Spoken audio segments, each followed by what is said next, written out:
Hello friends, అందరికీ నమస్కారం. Welcome to my channel Aadya stories 2026. మనస మరలా చోటియ్యవే నీ మదిలో ఎపిసోడ్ 22. మౌనిని, సిరిని చూడటానికి వాళ్ళ ఇంటికి వస్తారు రాజీ గారు ఇంకా రవీంద్ర గారు. వాళ్ళ మాటల్లో ప్రశాంత్ ఎయిర్పోర్టుకు వెళ్ళాడని, ఎక్కడికో వెళ్ళాడని తెలుస్తుంది మౌనికి. మళ్ళీ తనని వదిలి దూరం వెళ్ళిపోయాడా అని అనుకుంటూ ఉంటుంది మౌని. వాళ్ళందరూ మాట్లాడుకుంటూ ఉంటే రూమ్ లోపలికి వెళ్ళిపోతుంది మౌని. కాసేపు వర్క్ చేసుకుంటేనన్నా ప్రశాంత్ ఆలోచనల నుండి బయటపడొచ్చని ల్యాప్టాప్ తీసుకుని కూర్చుంటుంది. కానీ వర్క్ మీద సరిగా కాన్సంట్రేషన్ చేయలేకపోతుంది. ఎలాగో తంటాలు పడి మెల్లగా వర్క్ చేస్తుంటుంది. వర్క్ చేస్తున్న మౌనికి డాడీ అన్న సిరి గొంతు వినపడ్డాక సారిగా లేచి పరుగున బయటికి వెళుతుంది. ప్రశాంత్ లోపలికి వస్తున్నాడు. అందరితో మాట్లాడుతూ డాడీ వెళ్దామా అని అడుగుతాడు. ఇప్పుడే కదా వచ్చావు, నువ్వు ఉండు, మేము వెళ్తాం, డ్రైవర్ ఉన్నాడు కదా అని అందరికీ చెప్పి గుమ్మంలో నించుని ఉన్న మౌనికకి కూడా చెప్పేసి బయటకి వెళ్తారు. వాళ్ళతో పాటు ఇంట్లో అందరూ వాళ్ళకి బాయ్ చెప్పడానికి బయటకి వెళ్తారు. ప్రశాంత్ ఇంకా మౌని మాత్రమే లోపల ఉంటారు. ప్రశాంత్ సిరిని ఎత్తుకుని సోఫాలో కూర్చుని తనతో మాటలు చెప్తూ ఉంటాడు. డాడీ, నువ్వు ఇక్కడ ఎందుకు ఉండడం లేదు అని అడుగుతుంది సిరి. డాడీకి చిన్న పని ఉందిరా, అందుకే ఉండడం లేదు అని చెప్తాడు ప్రశాంత్. అవునా, అయితే ఎప్పుడు వస్తావు మరి ఇక్కడికి అని అమాయకంగా అడుగుతుంది సిరి. ప్రశాంత్ ఏం చెప్తాడని వెయిట్ చేస్తూ ఉంటుంది మౌని. వర్క్ ఎప్పటికి అవుతుందో తెలియదురా, నిన్ను మాత్రం రోజూ చూసి వెళ్తుంటాను, సరేనా అంటాడు ప్రశాంత్. ఓకే డాడీ, కానీ నువ్వు మమ్మీ ఒకే చోట ఉంటే నాకు ఎంత బాగుంటుందో తెలుసా. ఇప్పుడు నువ్వు రోజులో ఎప్పుడో ఒకసారి మాత్రమే వచ్చి వెళ్తున్నావు. ఇంతకు ముందు అయితే నువ్వే నన్ను రెడీ చేసి ఫుడ్ కూడా తినిపించి స్కూల్కి పంపించి మళ్ళీ తిరిగి ఇంటికి వచ్చేటప్పుడు తీసుకుని వచ్చేవాడివి. ఇప్పుడు నువ్వు అలా చేయడం లేదు అని కంప్లైంట్ ఇస్తున్నట్టుగా అతనితోనే చెప్తుంది సిరి. ప్రశాంత్కి ఉన్నట్టుండి పొలమారి దగ్గు వస్తూ ఉంటుంది. వాటర్ బాటిల్ తీసుకొచ్చి టేబుల్ మీద పెడుతుంది మౌని. వాటర్ బాటిల్ని మౌనిని మార్చి మార్చి చూస్తూ ఉంటాడు ప్రశాంత్.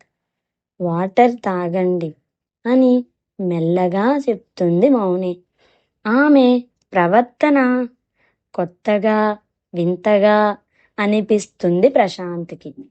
ఈలోగా సిరి, మమ్మీ నువ్వైనా చెప్పు డాడీకి ఇక్కడికి వచ్చేయమని, నేను డాడీని చాలా మిస్ అవుతున్నాను అని అంటుంది సిరి.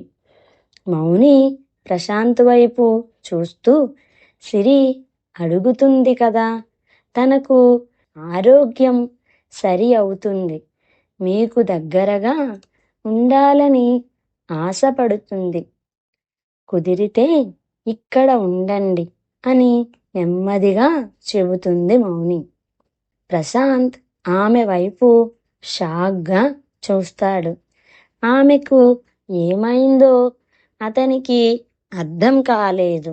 అతను సమాధానం చెప్పకపోయేసరికి అతనికి రావడం ఇష్టం లేదని చిన్నబోయిన ముఖంతో అతని వైపే చూస్తూ ఉండిపోతుంది. ప్రశాంత్ సంతోషంగా నేను వర్క్ అయ్యాక వస్తాను బంగారు అంటూ సిరికి చెప్తాడు. సిరి నవ్వుతూ thank you daddy, thank you so much అంటూ అతన్ని హత్తుకుని మెడ చుట్టూ చేతులు వేసి అతని బుగ్గన ముద్దు పెడుతుంది. ఈలోగా లోపలికి వస్తారు దుర్గా ఇంకా సుభద్రమ్మ గారు. హాల్లో ఉండి మాట్లాడుకుంటున్న మౌని ప్రశాంత్లను చూసి చిన్నగా నవ్వుతూ వాళ్ళని డిస్టర్బ్ చేయడం ఇష్టం లేక కిచెన్లోకి వెళ్ళిపోతారు. ప్రశాంత్ కాసేపు ఉండి సిరితో సరదాగా గడిపి వెళ్ళిపోతాడు. ఆ రోజు రాత్రి లేటుగా ఇంటికి వస్తాడు ప్రశాంత్. ఇంటి దగ్గర మౌని అతని కోసం ఎదురు చూస్తూ ఉంటుంది. ఇద్దరికీ కొంచెం కొత్తగా ఉన్నట్లే అనిపిస్తుంది ఆ సిచ్యువేషన్. సిరి పడుకుందా అని అడుగుతాడు మౌనిని ప్రశాంత్. ఇప్పుడే తిని మీకోసం ఎదురు చూస్తూ మిమ్మల్ని అడుగుతూ చాలాసేపటికి నిద్రపోయింది అని చెప్తుంది మౌని. తరువాత వెళ్ళి ఫ్రెష్ అయి రండి, భోజనం వడ్డిస్తాను అని చెప్తుంది మౌని. సరేనని అతను రూంలోకి వెళ్ళి పడుకున్న సిరి తల నిమిరి ఫ్రెష్ అయ్యి వచ్చి డైనింగ్ టేబుల్ చైర్లో కూర్చుంటాడు. మౌని అతనికి వడ్డిస్తుంది. అతను మాట్లాడకుండా తిని చేయి కడిగేసుకుంటాడు. తింటున్నప్పుడు అతని ముఖంలో ఉన్న ఆనందాన్ని చూస్తూ ఉంటుంది మౌని. ప్రశాంత్ సిరిని మధ్యలో వేసుకొని అటొకరు ఇటొకరుగా పడుకుంటారు. ప్రశాంత్ మౌని కొత్త ప్రవర్తన గురించి ఆలోచిస్తూ, అంటే తను నన్ను యాక్సెప్ట్ చేస్తుందా అని మనసులో ఒక్క క్షణం సంతోషపడుతూ, మళ్ళీ అమ్మా నాన్న వాళ్ళ తల్లిదండ్రులు ఉన్నారు కాబట్టి ఇలా ఉంటుందా అని మరొకసారి ఆలోచిస్తూ సతమతం అయిపోతూ ఎప్పటికో నిద్రపోతాడు. మౌని మాత్రం అతని వైపే చూస్తూ, ఎంతగా నాకు అలవాటు పడిపోయావు, ఒకప్పుడు నీ ముఖమే చూడకూడదు అనుకున్నాను, కానీ ఇప్పుడు నువ్వు ఒక్కరోజు కనిపించకపోయినా ఉండలేకపోతున్నాను. మళ్ళీ నన్ను మోసం చేయవుగా, నన్ను వదిలి వెళ్ళిపోవుగా అని మనసులో అనుకుంటూ అతన్నే చూస్తూ సిరిపై చేయి వేసి ఎప్పటికో నిద్రపోతుంది. రోజులు మెల్లగా గడుస్తున్నాయి. ప్రశాంత్ మౌని ఇప్పుడు కొంచెం కొంచెంగా మాట్లాడుకుంటున్నారు. మౌని కూడా ఇన్నాళ్ళలాగా ప్రశాంత్ని చూస్తే విసుక్కోవడం లేదు. అతని ప్రెజెన్స్ని హ్యాపీగా ఫీల్ అవుతుంది. అతనికి వడ్డించడం, బట్టలు తీసి పెట్టడం, అతను ఆఫీస్కి వెళ్ళేటప్పుడు నవ్వుతూ బాయ్ చెప్పడం ఇలా ఇవన్నీ తనకి చాలా చాలా నచ్చాయి. ప్రశాంత్ కూడా మౌనితో సంతోషంగా ఉంటున్నాడు. కొద్ది రోజులుండి మౌని పేరెంట్స్ అయిన మూర్తిగారు, దుర్గా చందనని తీసుకొని వాళ్ళున్న ఊరికి వెళ్ళిపోతారు. చెల్లెలు చందన చదువు పూర్తవగానే తొందరలోనే ఇక్కడ ఇల్లు చూసుకుని మీకు దగ్గరగా వచ్చేస్తామని చెప్తారు మూర్తిగారు. మౌని చాలా సంతోషిస్తుంది. తన జీవితంలో పోయిందనుకున్న వసంతం తిరిగి వస్తుంటే గతాన్ని మర్చిపోయి ప్రశాంత్తో కొత్త జీవితం గురించి ఆలోచిస్తూ ఉంటుంది. ఇంకో 10 రోజుల్లో వాళ్ళ పెళ్లి రోజు వస్తుందనగా ఒకరోజు సుభద్రమ్మ గారు ప్రశాంత్ ఆఫీస్కి, సిరి స్కూల్కి వెళ్ళిన తరువాత మౌని కూడా ఆఫీస్కి బయలుదేరుతుంటే, మౌని నీతో మాట్లాడాలి, సాయంత్రం త్వరగా రమ్మని చెప్తారు.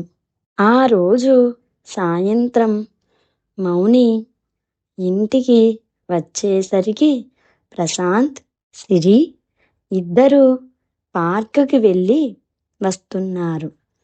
ప్రశాంత్ పక్కన అతని చేయి పట్టుకుని సిరి కబుర్లు చెప్పుకుంటూ వస్తున్నారు. రాత్రి భోజనాలయ్యాక ప్రశాంత్, సిరి రూమ్లో పడుకుంటే అన్నీ సర్దేసి కిచెన్ క్లీన్ చేసి బయట వరండాలో మౌని, సుభద్రమ్మ గారు కూర్చున్నారు. కాసేపు ఇద్దరి మధ్య నిశ్శబ్దం. మౌనాన్ని చీల్చుతూ ముందుగా సుభద్రమ్మ గారు, చూడు మౌని, గతంలో నీకు ప్రశాంత్కి మధ్య జరిగిందేదో జరిగిపోయింది. కానీ ఇప్పుడు అతను మారి నిన్ను, సిరిని బాధ్యతగా చూసుకుంటున్నాడు. నీ ప్రేమని, నీతో జీవితాన్ని కోరుకుంటున్నాడు. ఇప్పుడు నువ్వు కూడా అతనితో బాగానే ఉంటున్నావు కదా. అతనికి ఒక భార్యలా సమయానికి అన్నీ అమరుస్తున్నావు. అని నీ మనసులో ఏముందో అతనికి ఇప్పటికైనా తెలిపే సమయం వచ్చింది. ఇంకో 10 రోజుల్లో మీ పెళ్లి రోజు వస్తుంది. ఇప్పుడైనా నీ మనసులో మాట అతనికి చెప్పు అని అంటారు. ముందు ఇది చెప్పు, అతనితో జీవితాంతం నువ్వు కలిసి ఉండాలని అనుకుంటున్నావా? నీ బిడ్డకి తండ్రి లేని లోటు తీర్చాలని అనుకుంటున్నావా? అలా అయితే ఇలాంటి కన్ఫ్యూజన్లో అతన్ని ఉంచుతూ ఉంటే నువ్వు అతన్ని కావాలనుకుంటున్నావో వద్దు అనుకుంటున్నావో తెలియక సందేహపడుతూ ఉంటాడు. నీ మనసులో అతని గురించి అభిప్రాయం ఏంటో అతనికి క్లియర్గా చెప్పు. దానికి మీ పెళ్లి రోజు సరి అయిన సమయం అని నేను అనుకుంటున్నాను అని చెప్తారు. మౌని ఏమీ మాట్లాడకుండా మౌనంగా ఉంటే ఆలోచించి నిర్ణయం తీసుకో. నీ జీవితానికి సరైన నిర్ణయం తీసుకునే సమయం ఇదే అని చెప్పి ఆవిడ లోపలికి వెళ్ళిపోతారు. మౌని చాలాసేపు ఆలోచించిన తరువాత గదిలోకి వెళ్తుంది. ప్రశాంత్ పక్కనే సిరి పడుకుని అతని మీద కాలు చేయి వేసుకుని ఉంది. వాళ్ళని అలాగే చూస్తూ ఎప్పటికో నిద్రపోతుంది మౌని. 2 రోజుల తరువాత ప్రశాంత్ ఆఫీసు నుండి కాల్ వస్తుంది.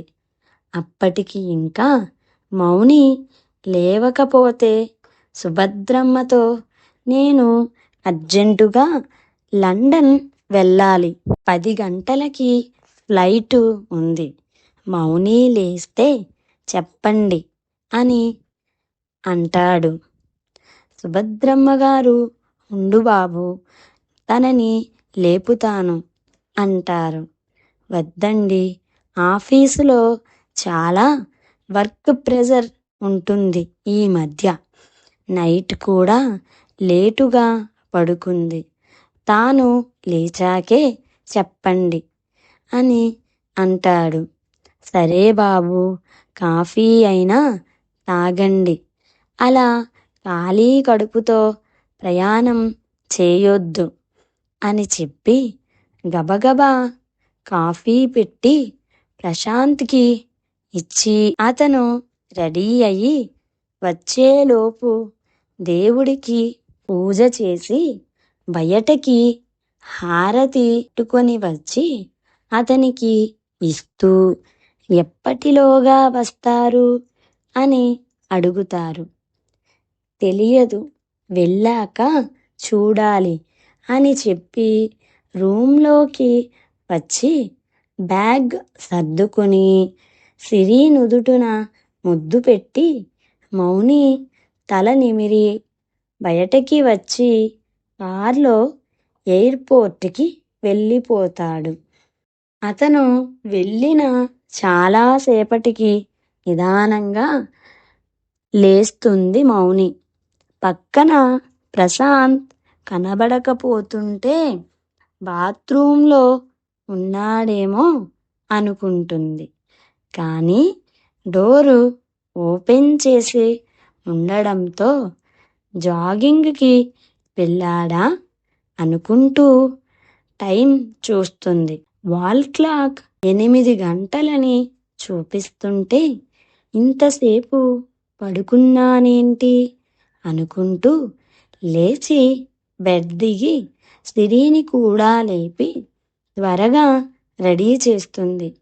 కానీ ఇంకా ప్రశాంత్ రాకపోతుంటే రూమ్ నుండి బయటకి వచ్చి సుభద్రమ్మని అడుగుతుంది. అతను లండన్ వెళ్ళాడని చెప్పగానే తన మనసు ఎందుకో గందరగోళంగా మారుతుంది. కానీ ఆఫీస్కి టైము అవడంతో సిరిని స్కూల్లో డ్రాప్ చేసి ఆఫీస్కి వెళ్తుంది. త్వరగా తన వర్క్ ముగించుకుని ప్రశాంత్కి కాల్ చేస్తుంది. కానీ అతను ఫ్లైట్లో ఉండడంతో ఫోన్ ఆన్సర్ చేయడు. తర్వాత తనకి ఫోన్ చేస్తాడేమో అని ఎంతగానో వెయిట్ చేస్తూ ఉంటుంది. ప్రశాంత్ దగ్గర నుంచి వచ్చిన మెయిల్ చదువుతుంది. మౌని, లండన్లో కంపెనీలో లీగల్ ఇష్యూ వచ్చింది. డాడీ కూడా ఇక్కడే ఉన్నారుగా, అందుకే అర్జెంటుగా వెళ్ళాల్సి వస్తుంది. నువ్వు నిద్రపోతున్నావు, అందుకే నీకు చెప్పకుండా వచ్చాను. సిరిని జాగ్రత్తగా చూసుకో, నువ్వు కూడా జాగ్రత్తగా ఉండు అని ఆ మెసేజ్ సారాంశం. లండన్ వెళ్ళిన ప్రశాంత్ సిరిని, మౌనిని విడిచిపెట్టి అస్సలు ఉండలేకపోతాడు. కానీ అక్కడ వర్క్ ఉండడంతో తప్పక ఉండాల్సి వస్తుంది. 2 రోజుల్లో వచ్చేద్దాం అనుకున్నవాడు కాస్త 4 రోజులైనా తన వర్క్ అవ్వదు. మొత్తానికి 5 డేస్లో వర్క్ అంతా కంప్లీట్ చేసుకుని నెక్స్ట్ డే ఫ్లైట్కి అతను ఇండియా తిరిగి వస్తాడు. కానీ తను వస్తున్న ఫ్లైట్ క్రాష్ అయిందని టీవీలో వస్తున్న న్యూస్ చూసిన మౌని భయం అంతా ఇంత కాదు. ప్యాసింజర్ లిస్టులో అతని పేరు కూడా ఉండడంతో ఎంతగానో ఏడుస్తుంది మౌని. ఇటు రవీంద్ర, రాజీగార్లు కూడా చాలా కంగారు పడుతూ ఉంటారు. వాళ్ళంతా ఎయిర్పోర్ట్కి వెళ్తారు. కానీ అక్కడ ఎక్కడా ప్రశాంత్ కనిపించడు. ఇటు ప్రశాంత్ ఇంటికి వచ్చేసరికి ఇంటి దగ్గర ఎవరూ ఉండరు. స్విచ్ ఆఫ్ అయిపోయిన అతని మొబైల్ని అప్పుడే అతను ఆన్ చేస్తాడు. అతను బుక్ చేసుకున్న ఫ్లైట్ దుబాయ్లో డిలే అవుతుంది. వెయిట్ చేయలేక వేరే ఫ్లైట్ పట్టుకుని ఇండియా వచ్చేస్తాడు. తమ మ్యారేజ్ డేకి మౌనికి సర్ప్రైజ్ ఇవ్వాలని హోటల్లో రూమ్ బుక్ చేసి క్యాండిల్ లైట్ డిన్నర్లా అరేంజ్ చేస్తాడు. ఆ రోజు మౌనికి మరోసారి తన ప్రేమ గురించి ప్రపోజ్ చేయాలనుకుంటాడు. ఇప్పటికీ వాళ్ళ పెళ్ళి జరిగి 1 year యానివర్సరీ సందర్భంగా ఈ విషయం మౌనికి గుర్తుందో లేదో అని అనుకుంటాడు. కానీ ఇక్కడ మౌని వాళ్ళు ఫ్లైట్ క్రాష్ అయిన విషయం తెలుసుకొని చాలా బాధపడుతూ ఎయిర్పోర్ట్కి వెళ్తారు. ప్యాసింజర్ లిస్టులో అతని పేరు ఉండడంతో చాలా బాధపడుతూ ఉంటారు. తరువాత అతను దుబాయ్లో చెక్అవుట్ అయ్యాడని, ఈ ఫ్లైట్లో లేడని చెప్తారు. అందరూ కొంచెం రిలీఫ్గా ఫీల్ అవుతారు. మరి అతను ఈ ఫ్లైట్కే కదా వస్తానని చెప్పాడు, ఎక్కడికి వెళ్ళినట్లు, ఇంకా రాకుండా ఏం చేస్తున్నట్టు అనుకుంటూ అక్కడి కంపెనీకి కాల్ చేస్తాడు విక్రాంత్. వాళ్ళు అతను దుబాయ్లో వేరే ఫ్లైట్కి బయలుదేరారని ఇన్ఫర్మేషన్ డీటెయిల్స్ ఇస్తారు. ఆ ఫ్లైట్ వచ్చి చాలాసేపే అయ్యుంటుంది. ఎక్కడికి వెళ్ళాడు అనుకుంటూ ప్రశాంత్ ఫోన్ ఆన్ అయినట్టు విక్రాంత్కి మెసేజ్ రావడంతో వెంటనే ప్రశాంత్కి కాల్ చేస్తాడు. ప్రశాంత్, అయ్యో నేను వచ్చినట్లు తెలిసిపోయిందా అనుకుంటూ ఫోన్ లిఫ్ట్ చేస్తాడు. ఎక్కడున్నా అర్జెంటుగా ఇంటికి రా అని సీరియస్గా చెప్పి ఫోన్ కట్ చేస్తాడు విక్రాంత్. ఏమైంది అనుకుంటూ ఇంటికి వెళ్తాడు ప్రశాంత్. మౌని, సిరితో సహా అందరూ వాళ్ళ ఇంట్లోనే ఉండడంతో ఏమైంది అంటూ లోపలికి వెళ్ళిన అతన్ని గట్టిగా హగ్ చేసుకుని తన బాధంతా పోయే వరకు అలాగే ఉండిపోతాడు విక్రాంత్. తర్వాత రాజీగారు వచ్చి ఏడుస్తూ ప్రశాంత్ని పట్టుకుని, ఎందుకురా ఇలా చేశావు, నువ్వు వస్తున్న ఫ్లైట్ క్రాష్ అయిందని న్యూస్లో చూసి మేమంతా ఎంత టెన్షన్ పడ్డామో తెలుసా? హాస్పిటల్కి వెళ్ళి అక్కడ నుండి ఎయిర్పోర్ట్కి వెళ్ళి ప్యాసింజర్ లిస్టులో నీ పేరు లేదని చెప్పే వరకు మాకు ఎవరికీ మనసులో లేదు. నువ్వు వేరే ఫ్లైట్కి వస్తున్నానని ఒక్క మాట మాకెందుకు చెప్పలేదు అని చాలా బాధపడుతూ ఏడుస్తూ ఉంటారు. ప్రశాంత్, నేను అనుకోలేదు, ఆ ఫ్లైట్ దుబాయ్లో డిలే అయింది, అందుకే నెక్స్ట్ ఫ్లైట్కి వచ్చాను అని చెప్తాడు. సరే సరే, వెళ్ళు, రూమ్కి వెళ్ళి ఫ్రెష్ అయ్యి రా, అందరం ఎంత టెన్షన్ పడ్డామో తెలుసా అని అంటూ ఉంటారు. ప్రశాంత్ మౌని వైపు చూస్తాడు. ఏడ్చి ఏడ్చి కళ్ళు రెడ్గా అయిపోయి మొహం అంతా ఉబ్బిపోయి ఉంటుంది. తనని చూస్తూ అలాగే రూమ్లోకి వెళ్తాడు ప్రశాంత్.